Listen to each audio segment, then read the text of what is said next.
Hello students, accountancy में आपका स्वागत है। हमने पिछले वीडियो में पढ़ा था अंशों के बारे में। ठीक है, अंशों के बारे में पढ़ा था कि अंशों को कंपनी है वो वर्तमान अधिनियम जो at present time company act 2013 है 2013, उसके अकॉर्डिंग कंपनी सिर्फ अपने अंशों को या शेयरों को दो तरीके से जारी कर सकती है। ठीक है, पुराने नियम के अकॉर्डिंग यानी फॉर्मर एक्ट कंपनी का जो था 1956 यानी 1956 में, उसमें कंपनी क्या करती थी, अपने अंशों को तीन तरीके से इश्यू करती थी पब्लिक यानी जनता में। ठीक है, वो तीन प्रकार किस प्रकार से होंगे वो देखिए। पहला तो था समूल्य यानी जिसको बोलते हैं एक्ट पर वैल्यू। ठीक है, यानी समूल्य पर। ठीक है, दूसरा था डिस्काउंट जिसको बोलते हैं अपन बट्टे पर जारी करना।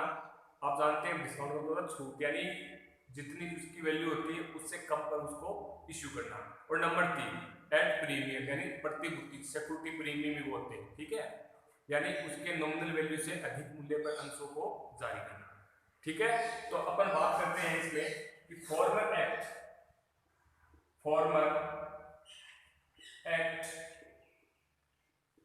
2013। ठीक है, यानी कंपनी का जो अधिनियम था 1956 यानी 1956, उसके अकॉर्डिंग कंपनी क्या करती थी, अपने अंशों को तीन तरीके से जारी करती थी, जिसमें अपन पहला समझेंगे एट पर वैल्यू। ठीक है, एट पर वैल्यू। और दूसरा था एट डिस्काउंट वैल्यू। और उसके बाद नंबर 3 एट सिक्योरिटी प्रीमियम। ठीक है, यानी कहने का मतलब था पुराने अधिनियम यानी कंपनी का जो पूरा अधिनियम था 1956, उसके अकॉर्डिंग कंपनियां क्या करती थी, अपने शेयरों को तीन तरीके से जनता में इश्यू करती थी, पर वैल्यू, डिस्काउंट और प्रीमियम। अब इसका मतलब समझो, प्रीमियम और डिस्काउंट और पर वैल्यू यानी इन तीनों मतलब समझे। जैसे अपने फॉर एग्जांपल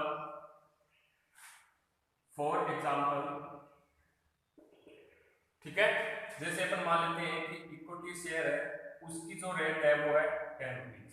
कितने 10 रुपीज।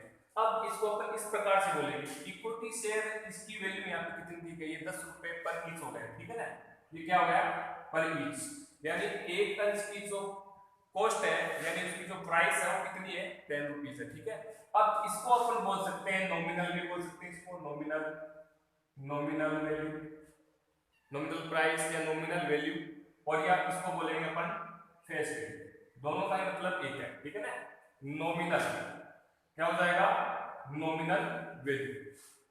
तो जो शेयर की जो कीमत होती है, ठीक है, उसको ही बोलते हैं नॉमिनल। हिंदी में बोलेंगे अंकित मूल्य। अंकित का मतलब क्या होता है, जो उस पे छपा हुआ प्रिंटेड वैल्यू जो होती है, क्या होती है प्रिंटेड वैल्यू, उसको बोलेंगे अपन नॉमिनल या बोलेंगे फेस वैल्यू। अब देखो कंपनी क्या करती है, उसका शेयर कितने का है, एक शेयर की प्राइस कितनी है 10 रुपीज। ठीक है, अब कंपनी क्या करती है, अपने अंशों को जनता में जारी करती है। ठीक है, यदि कंपनी ने अपने शेयर को 10 रुपए में ही जारी किया है, यानी जिसकी जो उसकी जो फेस वैल्यू है उसके फेस वैल्यू पे ही जनता में जारी कर दिया गया है, तो उसको बोलेंगे अपन एट पर वैल्यू, जिसको बोलते हैं अपन issue of share in public at par value. क्या बोलेंगे, इश्यू ऑफ शेयर, ठीक है, eight par value in public. ठीक है, जनता में जो उसका फेस वैल्यू था उसी पे जारी कर देना, यानी समूल्य बोलेंगे उसको। ठीक है, उसके आधार पे यदि इस 10 रुपए को शेयर को कंपनी 12 रुपए में जारी करती है, ठीक है, अब इसकी तुलना में, ठीक है ना, इसकी तुलना में यहाँ पे राशि कितनी बड़ी 2 रुपए बड़ी, क्योंकि 10 रुपए का तो शेयर था और प्लस 2 रुपए ये किसके बड़े, ये हो गए प्रीमियम। ठीक है, किसके हो गए प्रीमियम के, सिक्योरिटी प्रीमियम बोलते हैं। ये 2 रुपए जो यहाँ पे आंतरिक जो राशि आई है इसको बोलेंगे अपन प्रीमियम की राशि। ठीक है, क्योंकि दूसरा पॉइंट था हमने इसलिए लिया क्योंकि कंपनी है वर्तमान में जो अपना एक्ट चल रहा है, कंपनी अधिनियम 2013 के अकॉर्डिंग कंपनी अपने अंशों को डिस्काउंट पे जारी नहीं करती। हाँ, ये अलग बात है कि 1956 में यानी फॉर्मर एक्ट जो कंपनी का था 1956, उसके अकॉर्डिंग कंपनी क्या करती थी, अपने अंशों को बट्टे पे जारी करती थी, ठीक है। लेकिन आपको ध्यान रखना है 2013 में कंपनी अपने अंशों को बट्टे पे जारी नहीं करेगी, ठीक है। एक अंश जरूर है जिसका अपन आगे चर्चा करेंगे, जिसको बोलते हैं स्वेट इक्विटी अंश, स्वेट इक्विटी अंश, स्वेट इक्विटी अंश, स्वेट इक्विटी शेयर, ठीक है। अब देखो एक ये अंश होता है इस प्रकार का, ठीक है। इस अंश को या इस शेयर को कंपनी है वो बट्टे पे जारी कर सकती है, ठीक है ना। उसमें कुछ शर्त दी गई है सेक्शन में, जैसे कंपनी एक्ट 2013 सेक्शन 53 के अकॉर्डिंग तो है कि कंपनी अपने अंशों को बट्टे पे जारी नहीं कर सकती, और उसके जस्ट आगे यानी 54 सेक्शन 54 उसके अकॉर्डिंग क्या बताया गया है, कंपनी यानी केवल और केवल कंपनी क्या करती है, अपने स्वेट इक्विटी अंश है उसको बट्टे पे जारी कर सकती है। तो ये आपको बातें याद रखनी है, बाकी मैं आपको बताता रहूंगा, ठीक है। और मैं कुछ कराने वाला हूं उसके बारे में आपको, वो आपको ध्यान से देखना है, ठीक है। फिर भी अपन यहाँ पे समझ लेते हैं कि सबसे पहले अपन मानेंगे यहाँ पे कि एक company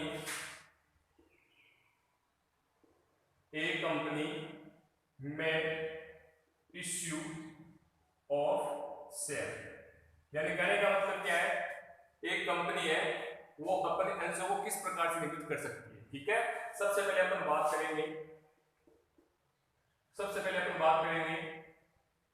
issue of share eight पर विल, ठीक है।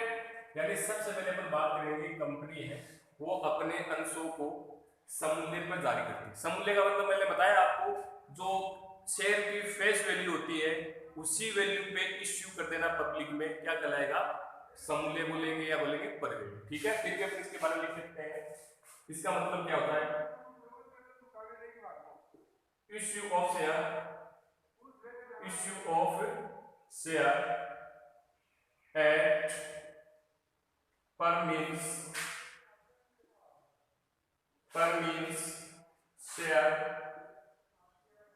share have been issued at their face value, यानी कहने का मतलब क्या है, कंपनी अपने अंशों को, अपने शेयर को फेस वैल्यू पे जारी करना यानी समूल्य पे जारी करना। क्या हुआ, इश्यू ऑफ शेयर एट पर मींस, यानी जब कंपनी अपने अंशों को फेस वैल्यू पे या पर वैल्यू पे जारी करती है तो ऐसी परिस्थिति में उसको क्या बोलेंगे अपन, समूल्य बोलेंगे, ठीक है। ऐसी कंडीशन में इश्यू प्राइस, ठीक है, और नॉमिनल प्राइस, फेस वैल्यू और इश्यू प्राइस दोनों ही क्या होती है, सेम। तो ऐसी कंडीशन में अपन लिख सकते हैं आगे कि इन दिस कंडीशन, ऐसी परिस्थिति में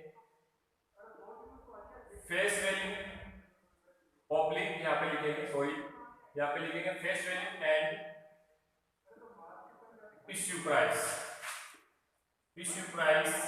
आर सेम। क्या लिखेंगे, face value and issue price are same. तो इस कंडीशन में क्या होगा, फेस वैल्यू है और इश्यू प्राइस दोनों ही क्या होगा, सेम हो जाएंगे, ठीक है। फॉर एग्जांपल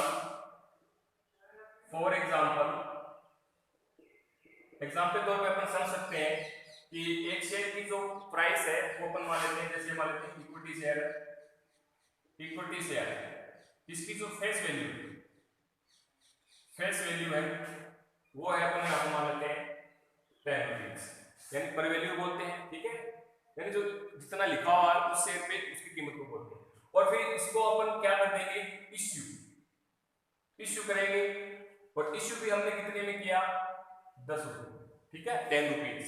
तो अब देखो यहाँ पे क्या है, फेस वैल्यू और यहाँ पे क्या है, इश्यू प्राइस, दोनों ही क्या है यहाँ पे सेम है, तो अपन इसको बोलते हैं face value and issue price are same, ठीक है।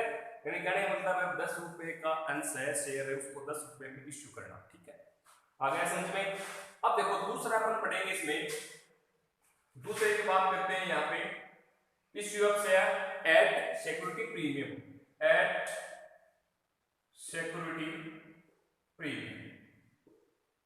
ठीक है। इसके बारे में समझते हैं तो यहाँ पे भी अपन लिख सकते हैं कि issue of share at security premium eight issue of share at security premium means share have been issued at a value that is more than the face value। यानी कहने का मतलब क्या है कि company issue of share at security premium means share have been issued at a value that is more than the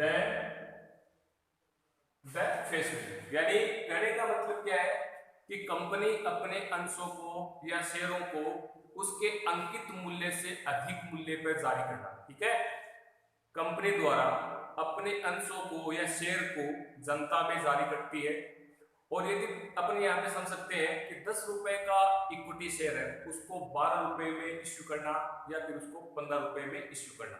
अब यहाँ पे जो डिफरेंस अमाउंट है यानी अंतर की जो राशि वो क्या हो जाएगी, प्रीमियम की हो जाएगी। ठीक है ना, तो अपन यहाँ पे लिख सकते हैं कि इन दिस कंडीशन, ऐसी परिस्थिति में इश्यू प्राइस इज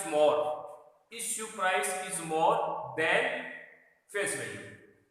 क्या समझ सकते हैं यहाँ पे कि issue price is more then face value. ठीक है, यानी यहाँ पे निर्गमित मूल्य यानी निर्गमन का जो मूल्य है अंश का वो फेस वैल्यू से क्या होता है, ज्यादा होता है। ठीक है, तो यहाँ पे फॉर एग्जांपल यहाँ पे समझ सकते हैं, फॉर एग्जांपल जैसे अपन ये मान लेते हैं कि एक अंश शेयर है उसकी फेस वैल्यू है वो कितनी है, 10 रुपीज है और उसको अपने इश्यू कितने में किया, यहाँ पे 15 मान सकते हैं या फिर 12 मान सकते हैं, कितने में। कहने का मतलब फेस वैल्यू से 1 रुपया अधिक हो। ठीक है ना, ये अधिक की राशि होगी उसको बोलेंगे एक्सेस अमाउंट होगी कंपेयर द फेस वैल्यू। ठीक है, उसको बोलेंगे अपन क्या बोलेंगे, सिक्योरिटी प्रीमियम बोलेंगे। ठीक है, फिर भी यहाँ पे आ गया होगा समझ में आपके। ठीक है, और भी अपन इसके बारे में क्वेश्चन करेंगे, समझ में आता रहेगा। ठीक है, फिर भी अपन बात कर लेते हैं यहाँ पे कि कंपनी अपने अंशों को जनता में सिक्योरिटी प्रीमियम या सममूल्य पर किस प्रकार से जारी करती है, उसका हमने क्वेश्चन भी किया था। ठीक है, फेस वैल्यू का तो हमने कर लिया, परी वैल्यू पे आज अपन बात करने वाले हैं प्रीमियम के बारे में, सिक्योरिटी प्रीमियम। क्योंकि हमने पिछले वीडियो में एंट्रियां की थी, उसमें हमने सिक्योरिटी प्रीमियम के बारे में कहीं भी कोई उल्लेख नहीं था एंट्रियों के बारे में। तो आज अपन उस एंट्रियों के बारे में बात करने वाले हैं कि सिक्योरिटी प्रीमियम है उसको अपन एंट्रियां करते हैं तो कौन सी एंट्री में अपन उसको इंक्लूड करेंगे, शामिल करेंगे। ठीक है, तो यहाँ पे अपन बात कर लेते हैं फिर भी। अब यहाँ पे अपन बात कर रहे हैं सिक्योरिटी प्रीमियम के बारे में, उसको अपन किस प्रकार से करना है।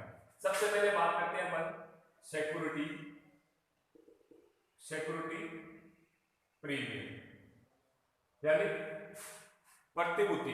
ठीक है, सिक्योरिटी प्रीमियम यानी प्रीमियम की राशि। ठीक है, अब इसका अपन अकाउंट यानी लेखा किस प्रकार से करेंगे। ठीक है, तो वो देखें कि सिक्योरिटी प्रीमियम है, वैसे मैं आपको बता देता हूं पहले कि सिक्योरिटी प्रीमियम है यदि क्वेश्चन में कुछ भी नहीं कहा गया हो। ठीक है, यदि क्वेश्चन में कुछ भी नहीं कहा गया हो और सिक्योरिटी प्रीमियम को हमें कहां दिखाना है, कौन सी एंट्री में एडजस्टेड करना है, समायोजित करना है, तो ध्यान रखना चाहे बात डिस्काउंट की हो और चाहे बात प्रीमियम की हो, दोनों ही कंडीशन में अपन अलॉटमेंट के साथ में समायोजन करते हैं। ठीक है ना, अलॉटमेंट के साथ एडजस्टेड करें। ठीक है, फिर भी मैं आपको बता देता हूं कि कई बार क्वेश्चन में कुछ भी नहीं कहा गया होता है, तो ऐसी परिस्थिति में हमें प्रीमियम को कहां दिखाएंगे, अलॉटमेंट के साथ दिखाएंगे। वो एंट्री अपने किस प्रकार से करेंगे, छोटी सी एंट्री कर लेते हैं पहले कि जैसे हमने पिछले क्वेश्चन में एंट्रियां की थी, तो वो एंट्री हमारी क्या थी कि शेयर अलॉटमेंट अकाउंट दिया, ये एंट्री हमारी थी। यानी शेयर का यहाँ पे अपन नाम लिख देंगे, इक्विटी है या फिर प्रेफरेंस है, ठीक है ना, प्रेफरेंस हो या फिर इक्विटी हो, उस शेयर का अपन यहाँ पे नाम लिख देते हैं, ठीक है। शेयर अलॉटमेंट अकाउंट दिया to share capital account, to share capital account और टू, अब देखो यहाँ पे क्या लिखेंगे, टू सिक्योरिटी प्रीमियम, क्या लिखेंगे, टू सिक्योरिटी प्रीमियम अकाउंट। इस प्रकार से शेयर अलॉटमेंट अकाउंट दिया, हमारी पिछले वीडियो में क्या थी, शेयर अलॉटमेंट अकाउंट दिया टू शेयर कैपिटल, ये थी। इसकी एंट्री है अलॉटमेंट ड्यू, इसकी एंट्री हो जाएगी अलॉटमेंट ड्यू यानी आवंटन देय होने की, ठीक है। और उसके बाद में इसके 10 बाद में अपन एंट्री कौन सी करते हैं, बैंक अकाउंट दिया, बैंक अकाउंट दिया to share allotment, to share allotment account. अब यहाँ पे ध्यान रखना है कि बैंक अकाउंट दिया टू शेयर अलॉटमेंट, यहाँ पे राशि कौन सी आएगी, तो ध्यान रखना शेयर कैपिटल की अमाउंट, शेयर कैपिटल की अमाउंट से और सिक्योरिटी प्रीमियम की, ठीक है ना, इन दोनों को जोड़कर, यानी दोनों को जोड़कर लेना है, ध्यान रखना। जैसे अपने ये मान लेते हैं कि शेयर अलॉटमेंट है वो कितने का है, 1 लाख रुपए का मान लेते हैं, ठीक है। और उसके बाद में शेयर कैपिटल है वो 80,000 रुपए है, कितना है, 80,000 रुपए। और उसके बाद में सिक्योरिटी प्रीमियम कितने है, यहाँ पे 20,000 रुपए, अपन समझ रहे हैं, ठीक है, एग्जाम्पल को। तो यहाँ पे अब देखो 1 लाख रुपए यहाँ पे अलॉटमेंट पे ड्यू है टोटल अमाउंट, और उसमें से 80,000 रुपए के तो शेयर हो गए और 20,000 रुपए क्या हो गया, प्रीमियम हो गया, ठीक है। अब दोनों को जोड़ेंगे तो कितनी में 1 लाख, तो यहाँ पे प्राप्त कितनी करेंगे, यहाँ पे प्राप्त कितनी करेंगे, 1 लाख, ये आपको ध्यान रखना है, ठीक है। हाँ, तो कहने का मतलब है कि हमें प्रीमियम को भी साथ में प्राप्त करना है, ठीक है। आया समझ में, बाकी क्वेश्चन करेंगे आपके समझ में आ जाएगा, ठीक है। अब देखो कई बार क्या होता है, क्वेश्चन में दे भी दिया जाता है कि प्रीमियम है वो अलॉटमेंट के साथ है, तब तो हमें कोई दिक्कत ही नहीं है, ठीक है। और नहीं दिया गया होता है, प्रश्न में दे दिया कि कंपनी ने 10% यानी 10 रुपए वाली इक्विटी शेयर है वो जनता में, साधारण से वो शेयर है वो जनता में जारी की, ठीक है, 10% प्रीमियम पर जारी की। अब यहाँ पे हम मांग रहे जाकर देखेंगे, ठीक है, कि एप्लीकेशन में अमाउंट कितनी दे रखी है, अलॉटमेंट में कितनी दे रखी है और कॉल पे कितनी दे रखी है, ठीक है। तो अब उसमें ये नहीं दिया गया कि जो प्रीमियम की राशि हो किसके साथ एडजस्टेड करना है, समायोजित करना है, तो हमने इसके बारे में पढ़ा है जब प्रश्न में कुछ भी नहीं कहा गया हो, ठीक है, lack of clear information in question, यानी जब क्वेश्चन में कुछ भी नहीं कहा गया हो तो ऐसी परिस्थिति में इन दिस कंडीशन, ठीक है, security premium amount will be adjusted with allotment, यानी अपन अलॉटमेंट के साथ में उसका समायोजन करेंगे, ठीक है। तो यहाँ पे आपको ध्यान रखना है सॉरी। अब यहाँ पे अपन बात करते हैं सिक्योरिटी प्रीमियम कि प्रश्न में जब दिया गया है कि एप्लीकेशन के साथ है तो एप्लीकेशन के साथ कर देंगे, ठीक है, अलॉटमेंट के साथ है तो अलॉटमेंट के साथ ड्यू कर देंगे, और कॉल के साथ है तो कॉल के साथ कर देंगे। तो आपको यहाँ पे ध्यान रखना इसी बात का है, इसी बात का ध्यान रखना है कि प्रीमियम का अपन एडजस्टेड कहां करें, ठीक है। जैसे अपने क्वेश्चन को समझ लेते हैं, क्वेश्चन कर लेते हैं पहले कि, या चाहो तो पिछले वाला जो क्वेश्चन वो भी कर सकते हैं कि एक कंपनी है उसके पास 5,000 क्या है इक्विटी शेयर है, इक्विटी शेयर, और एक शेयर की कीमत वो कितनी है, 10 रुपए, ठीक है। और उसके आधार पर अपन यहाँ पे इस क्वेश्चन को किस प्रकार से कर सकते हैं वो देखना कि यहाँ पे लिख सकते हैं अपन कि 10 रुपए का है ईच, ठीक है, और issue at 20% security premium, security premium, ठीक है, 20% सिक्योरिटी प्रीमियम को उसको जारी किया जाता है, ठीक है। अब यहाँ पे अपन मान सकते हैं कि एप्लीकेशन पे है, एप्लीकेशन में मान सकते हैं 4 रुपए, और अलॉटमेंट पे भी मान सकते हैं अपन 5 रुपए, और यहाँ पे फर्स्ट एंड फाइनल कॉल। अब देखो 10 रुपए का शेयर था, 20% हमें इसमें ऐड करने हैं। तो 20% किस प्रकार से ऐड करेंगे, देखो 10 रुपए की वैल्यू हमें निकालनी है 20% ऐड करके। तो यहाँ पे एक जीरो से काट दो, इससे ये कट जाएगा, ठीक है। 2 रुपए बढ़ गए, यानी एक अंश पे कितने रुपए की बढ़ोतरी हुई, 2 रुपए की हुई, ठीक है। तो यहाँ पे अब 10 + 2 यानी वो शेयर कितने का हो गया, 12 रुपए का होगा। कितने का हो गया, 12 रुपए का होगा। अब कंपनी है वो अपने शेयरों को किस रुपए कितने मूल्य में जारी करेगी, 12 रुपए में जारी करेगी। तो यहाँ पे देखो एप्लीकेशन पे 4 रुपए, अलॉटमेंट पे 5 रुपए, टोटल यहाँ पे कितने हो गए 9 रुपीज, यानी 9 रुपए हो गए। यानी टोटल हुआ कितने का, 12 रुपए का। और यहाँ पे इनका योग कितना हो चुका है, 9 रुपए हो चुका है। तो हमें राशि योग कितनी लिखनी है, 3 रुपए, यानी अब इनका योग कितना हो गया, 12 रुपए हो गया, ठीक है। यानी कहने का मतलब है अब कंपनी अपने अंशों को 12 रुपए के हिसाब से जनता में जारी करेगी, ठीक है। तो यहाँ पे अपन मान को कर सकते हैं। वो देखिए, देखो सबसे पहले अपनी एंट्री क्या करते हैं, सबसे पहले अपनी एंट्री करते हैं bank account BR, bank account BR, यानी अपन एप्लीकेशन अमाउंट रिसीव करते हैं सबसे पहले। तो बैंक अकाउंट BR कितने शेयर है, 5000। तो यहाँ पे अपन किस प्रकार से लिख सकते हैं, 5000 गुना एप्लीकेशन अमाउंट कितनी दे रखी है, 4 रुपए दे रखी है। तो यहाँ पे राशि कितनी हो जाएगी, 20,000, यानी 20,000 रुपए, ठीक है। उसके बाद में क्या लिखेंगे, 2, अब नाम दिया गया है शेयर का, नाम लिख सकते हैं equity share application, equity share application, ठीक है, 20,000 रुपए। तो उसके बाद में अपन नंबर 2 क्या करते हैं, ड्यूक एंट्री करेंगे। ड्यूक एंट्री क्या हो जाएगी, equity share application account BR to equity share capital, ठीक है। ये एंट्री हमने पिछले क्वेश्चन में भी किया था, ये तो सेम ही हो गई, ठीक है। Equity share application account, equity share capital, यहाँ पे राशि कितनी आ जाएगी, 20,000 रुपए आ जाएगी, ठीक है।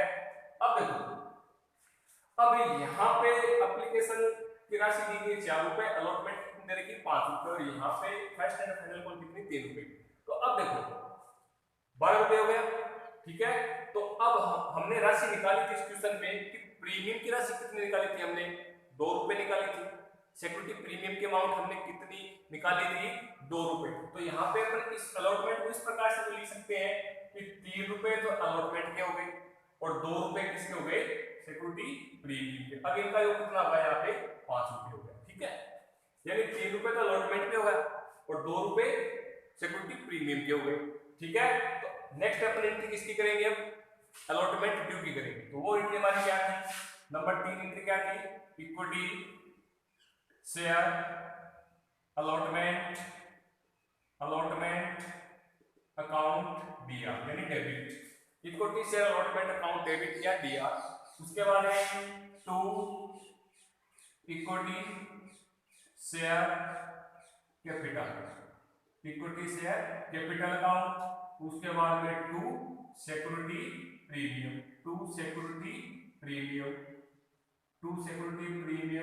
अकाउंट। ये हमारी एंट्री हो गई, इसकी अलॉटमेंट ड्यू की एंट्री हो गई, ठीक है। अब इक्विटी शेयर अलॉटमेंट में टोटल राशि कितनी दे रखी है, कितने रुपए दे रखी है, 5 रुपए, यानी 5 रुपए दे रखी है, ठीक है।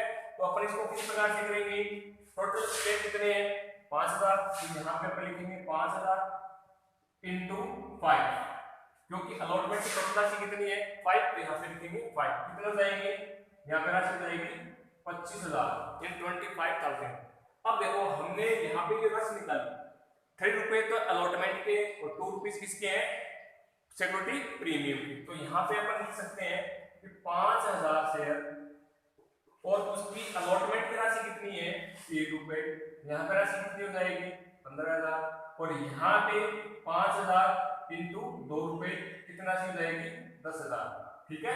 यानी कहने का मतलब ये 20% जो बढ़ा है, ये एक शेयर पे 2 रुपए बढ़ रहा है, एक शेयर पे 2 रुपए बढ़ रहा है। प्रीमियम की राशि है वो एक शेयर पे कितनी हो जाएगी, 2 रुपए हो जाएगी। तो यहाँ पे टोटल शेयर कितने जारी कर रही है 5,000। अब 5,000 शेयर पे को 2 से गुणा करेंगे, मल्टीप्लाई करेंगे, तो राशि कितनी आ जाएगी 10,000। तो इस क्वेश्चन में प्रीमियम की जो राशि कितनी होगी 10,000 रुपए प्रीमियम के हो गए, ठीक है। अब उसके बाद में इसको अपन प्राप्त गिनती करेंगे, प्राप्त गिनती क्या हो जाएगी bank account DR to equity share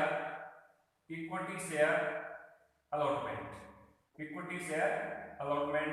account, यानी अपनी एंट्री कर सकते हैं bank account DR to equity share allotment. अब आपको यहाँ पे ध्यान रखना है कि यहाँ पे राशि टोटल कितनी प्राप्त है, ठीक है।